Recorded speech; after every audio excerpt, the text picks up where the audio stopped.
नमस्कार, आप देख रहे हैं नेक्स्ट 9 न्यूज में हूं आपके साथ दीपक गुप्ता।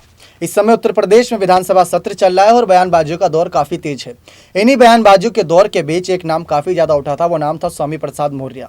स्वामी प्रसाद मौर्य सपा पार्टी से हैं जो 2016 के बाद बीजेपी के साथ थे और 2022 में बीजेपी का साथ छोड़ते हुए वो सपा पार्टी में आए। तो उनको यानी कि मायावती की पार्टी का भी एक्सपीरियंस है, बीजेपी पार्टी का भी एक्सपीरियंस है और अब समाजवादी पार्टी का भी एक्सपीरियंस है। घाट घाट का पानी उन्होंने पी रखा है।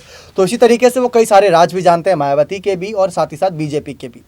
उन्हीं राज के लेकर यहाँ पर तमाम बातें कर देते हैं और बातें ऐसी होती है जो चुभने वाली होती है। केशव प्रसाद मौर्य जब सामने आए तो क्या हो सकता है, ज़्यादातर एक दूसरे के समर्थन में बात करेंगे, लेकिन यहाँ पर ऐसा नहीं था। केशव प्रसाद मौर्य भारतीय जनता पार्टी की सरकार के डिप्टी सीएम है, यानी कि उप मुख्यमंत्री, और दूसरी तरफ स्वामी प्रसाद मौर्य सपा पार्टी के महासचिव हैं जो अभी हाल ही में बनाए गए। तो केशव प्रसाद मौर्य की जिम्मेदारी ये है कि तमाम निचली जातियों को अपने साथ रखना और उनके खिलाफ अगर कोई बयानबाजी कराए तो उनको चुप कराना। लेकिन इस बार स्वामी प्रसाद मौर्य केशव प्रसाद मौर्य पर भारी पड़ते नजर आए और कुछ खुली धमकी भी दे दी कि अगर आप ऐसी बातें करोगे तो हम भी आपकी पोल पट्टी खोल देंगे। तो देखिए आप हमारी खास रिपोर्ट, जिसके माध्यम से आपको ये पता चलेगा कि कैसे स्वामी प्रसाद मौर्य ने केशव प्रसाद मौर्य को लेकर कुछ बड़े खुलासे किए और कुछ धमकी देने वाली बातें भी कर दी हैं। समाजवादी पार्टी के राष्ट्रीय महासचिव स्वामी प्रसाद मौर्य ने लगातार बयानबाजी करी रामचरितमानस के मुद्दे पर, लेकिन इन्हीं सब बयानबाजियों के बीच उन्होंने कुछ और अलग मामलों पर केशव प्रसाद मौर्य पर निशाना साधा था।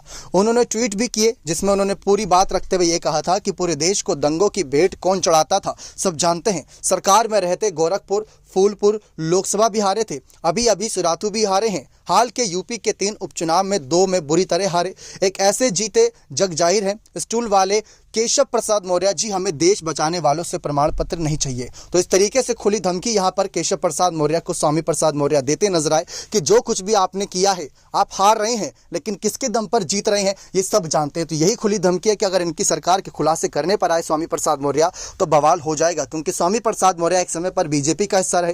केशव प्रसाद मौर्य ने इसी बीते सोमवार को एक ट्वीट किया था जिसमें लिखा था कि सपा मुद्दा विहीन पार्टी है, इसके नेता माहौल खराब करने की असफल कोशिश कर रहे हैं। सपा की गुंडागर्दी, जातिवाद, अपराधियों और साथ ही साथ दंगाइयों का साथ जग जाहिर है।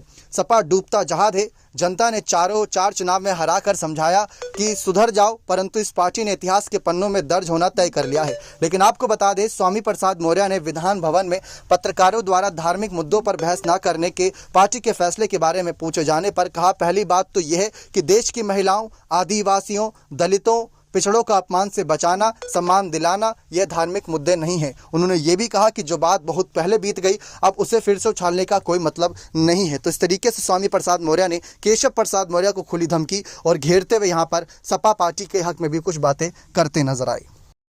देखा आप सभी ने, सारी बातें क्लियर हो गई कि किस तरीके से केशव प्रसाद मौर्य को जमकर घेरा गया, उनकी हार गिनवा दी कि स्वामी प्रसाद मौर्य ने, और ये वही गिनवा सकता है जो कभी उनके साथ बैठता उठता था, क्योंकि इतनी हार और इतनी करीबी की तरीके से कितने वोटों से क्या कुछ क्या, ये सब स्वामी प्रसाद मौर्य को बखूबी पता है। यानी कि इस बार अगर वो एक रणनीतिक मैदान में उतरे हैं जहाँ जंग हो रही है, तो इस बार हथियार के साथ उतरे हैं और उनका हथियार इस समय उनका दिमाग है, जिस दिमाग में अलग अलग पार्टी के नेताओं का अलग अलग बायोडाटा एक फिक्स है कि किसने क्या किया था, कैसे हारा, क्या कुछ हुआ। तो मायावती अगर कुछ बोलने आती है तो स्वामी प्रसाद घेर देते हैं, अगर केशव प्रसाद मौर्य कुछ बोलने आते हैं तो स्वामी प्रसाद घेर देते हैं। भले ही बयानबाजी सामने से भी हो, लेकिन भारी स्वामी प्रसाद मौर्य पड़ रहे हैं। इसीलिए अखिलेश यादव आज भी उनका समर्थन कर रहे हैं और शिवपाल लेवी और तमाम बड़े मंत्रियों ने भी यही राय दी थी कि धार्मिक मुद्दों पर बयानबाजी ना करें, बाकी किसी पर भी बयानबाजी कर ले, ज्यादा बेहतर रहेगा। तो लेकिन आपकी क्या राय है, क्या स्वामी प्रसाद मौर्य आने वाले वक्त में समाजवादी पार्टी की इस तरीके से वापसी करा पाएंगे कि अखिलेश सीएम और स्वामी प्रसाद डिप्टी सीएम के करीब बन पाएंगे, जैसे बीजेपी में आज योगी आदित्यनाथ सीएम और केशव प्रसाद मौर्य और ब्रजेश पाठक डिप्टी सीएम है? अपनी राय कमेंट सेक्शन में जरूर रखिएगा।